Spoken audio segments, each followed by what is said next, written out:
থেকে যখন 6টা বাজে 6টা থেকে বন্দি আমরা বিকালে আসছি অফিস থেকে 5টার দিকে আসার পর দেখি যে গেট লক করান দেয় ইট লাগানো। পরে বললাম যে এরকম বিষয় বা পুলিশ আসছিল এর আগের দিন আসার পরে পুলিশ আবার মনে করেন যে বাড়ির লোক কথাবার্তা বলছে বলার পরে বলছে যে এগুলো গেট সরা দেওয়ার জন্য 3 ঘন্টার জন্য আপাতত সরান। আমরা কথাবার্তা বলবো জায়গার কাগজ টাগজ দেখবো, দেখার পরে আপনার ডিসিশন নিয়েন কি নিবেন। তো রাতে আমার মেয়ে ছিল ওখানে বন্দি, আমার আম্মু ছিল বন্দি, ওদেরকে বাইর করলাম জানলার উপর দিয়ে, এই যে উপর দিয়ে টিনের চালের উপর দিয়ে। এখন মনে করেন রাত্রে বৃষ্টি হচ্ছে, পানি টানি আয়ের মতন পুরো ঘরের ভিতরে পানি ঢুকছে, এখন পানি বাইরে কোনো রাস্তা নেই বাড়ির ভিতরে।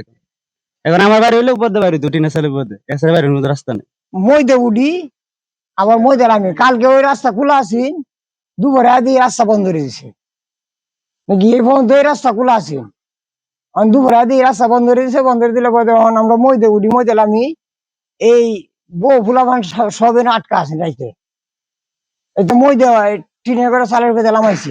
20-25 বছর আগের থেকে ছিল এবং ওই বাসাতে অনেক ভাড়াটিয়া ছিল, কিন্তু বর্তমানে এই রাস্তাটা নেই, আর কোনো ভাড়াটিয়া ওখানে থাকতে পারে না, চলাচলের কোনো রাস্তাও নেই। 1995 সালের থেকে 2026 সাল পর্যন্ত এই রাস্তাটা রানিং ছিল। তা আমরা এই বাড়িওয়ালা জায়গাটা কিনছে আজকে 4 বছর।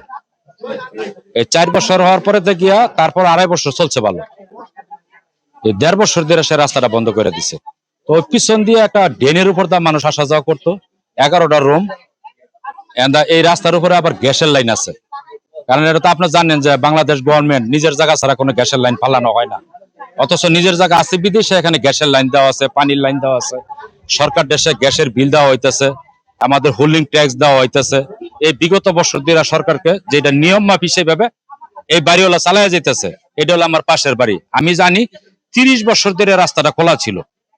এখন সে নিজে হঠাৎ করে আইসা সে রাস্তাটা বন্ধ করে দিছে। থানাতে জানানো হয়েছে, কয় থানা মানি না।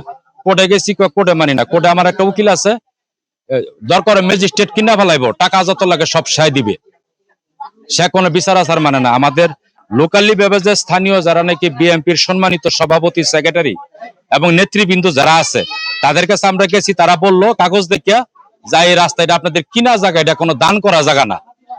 তাহলে এই রাস্তাটা যে সে বন্ধ করছে নিচে কোনো কিন্তু আছে, যাচাই বাছাই তারা করে দেখছে, তারপর তারা রিকোয়েস্ট করলো যে তোমরা রাস্তাটা ছেড়ে দাও, ভালো হবে।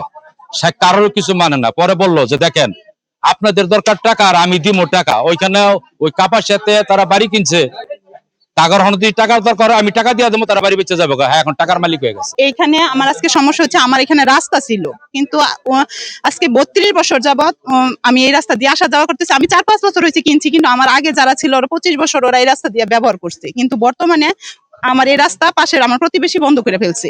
উনি আমাকে দিতেছেন এই রাস্তা দিয়ে যাইতে। আজ থেকে 1.5 বছর আগে এই ওয়ালটার পিছনে আরেকটা ওয়াল করে, ওটাতে মিটার, ওইখানে মিটার লাগায়। মিটার লাগানোর পরে উনি আমাকে বলতেছে যে না, টাকা পয়সা দেওয়ার জন্য না ওই রাস্তা উনি ছাড়বে না, কিন্তু আমিও দেই নাই, যার কারণে উনি এই রাস্তা বন্ধ করে ফেলছে, মিটার দিয়ে রাখছে, আমাকে কোনোভাবে এই রাস্তা দিয়ে যাইতে দিতেছে না।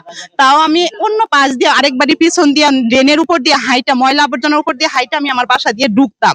আমার ভিতরে ভাড়াটি আছে, এখনো আছে বর্তমানে।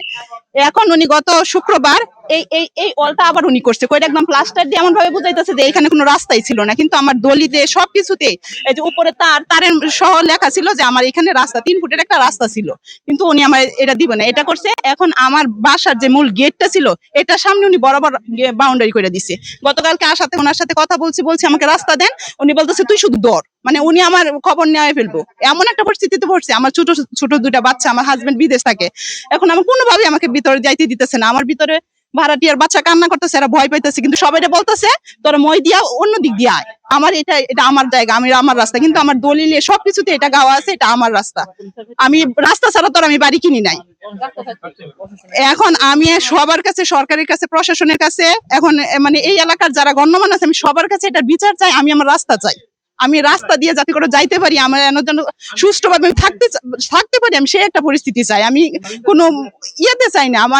আমার 2টা বাচ্চা রাইখে আসা আমার অনেক কষ্ট হইতাছে। এখন আমার হাজবেন্ড এইসব টেনশনে আরো অসুস্থ হয়ে গেছে। দলিলে রাস্তা পুগদা লেখা আছে, কিন্তু হ্যাঁ ঘর করছে পুগদা সাফাইয়া পশ্চিমের রাস্তা ওভারটেক করে লয়ে গেছে।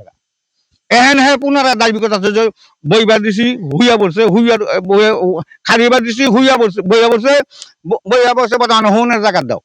কথা বলছি না, আমার উপর জুলুম করতেছে, আমার অনেক হয়রানি করছে, আজকে 2 বছর ধরে হয়রানি করতেছে। মানে ওই যে নতুন প্লাস্টার দেখলাম, ওইটা নাকি রাস্তা ছিল, সবাই বলতেছিল। কোনটা নতুন একটা প্লাস্টার ওইটা নাকি রাস্তা ছিল আরে বাবা ঘর করার ভিতরে ওরা তো করছি গেলে সুদ দেয় তাই এই গাঞ্জা মঞ্জা হেন খায় বেসে নানান রকম করে কথা বলছো নি তখন একটা সাইড বোর্ডে একটা গ্যাপ আসলো যেমন আমার মিটার লাগালে আছে শুনেন আমার মিটার লাগালে আছে ভিতরে তো মিটার লাগা আছে আমি সাইড ফুট থুইয়া একটা টাঙ্কি করছি টাঙ্কির জায়গাটা বাদ দা থুইয়া আমি ওয়াল করছি তো ওই জায়গার মধ্যে চোর দৌড়ে ইয়া করে কি ওই জায়গার মধ্যে পলায় এবং ময়লা ফালায় এবং ওই যে গাঞ্জা মঞ্জা আবি যাবি নিশা মিশা করে এই জন্য আমি ওটা আবার বন্ধ করে দিয়েছি